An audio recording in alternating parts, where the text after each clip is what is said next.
సుధా కిచెన్కి స్వాగతం. అందరూ ఎలా ఉన్నారండి? బాగున్నారా? మీరు బాగుండాలని మనస్ఫూర్తిగా కోరుకుంటున్నాను. ఈరోజు సున్నుండ తయారు చేసి మీకు చూపిస్తున్నానండి. ఎలా తయారు చేయాలో ఒకసారి చూడండి. ఇందులో ఏమేమి వేసామంటే మినప్పప్పు, 1 కేజీ మినప్పప్పు మిల్లి పట్టించామండి, పౌడర్ చేసుకున్నాము.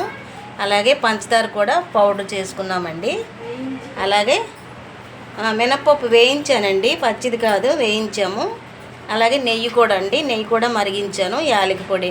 ఇంతేనండి, చాలా సింపుల్గా అయిపోతుందండి. మినప్పప్పు ఉంటే ఈజీగా 10 నిమిషాల్లో లడ్డు తయారైపోద్దండి. హెల్దీ లడ్డు అండి, సున్నుండ అంటారు కదా, సున్నుండ.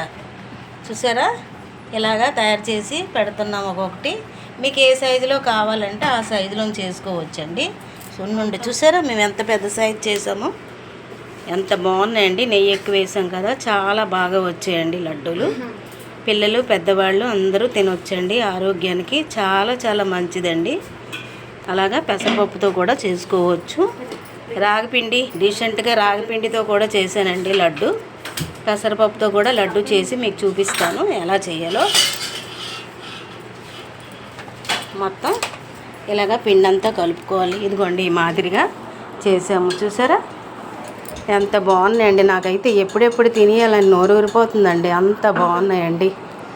ఎంత మీ హెల్దీ లడ్డు మిస్ అవుతున్నామండి. తినాలండి, ప్రతి ఒక్కరు చేసుకొని తినండి.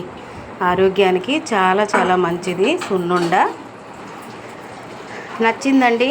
నచ్చితే లైక్ చేయండి, షేర్ చేయండి, సబ్స్క్రైబ్ చేసుకోండి నా ఛానల్ని. ప్రతి ఒక్కరు చూస్తున్నారు, ఎవ్వరు కూడా లైక్ చేయడం లేదండి. లైక్ చేయండి.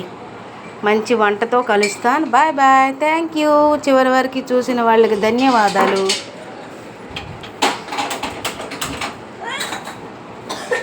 ఏంటిది వాసన?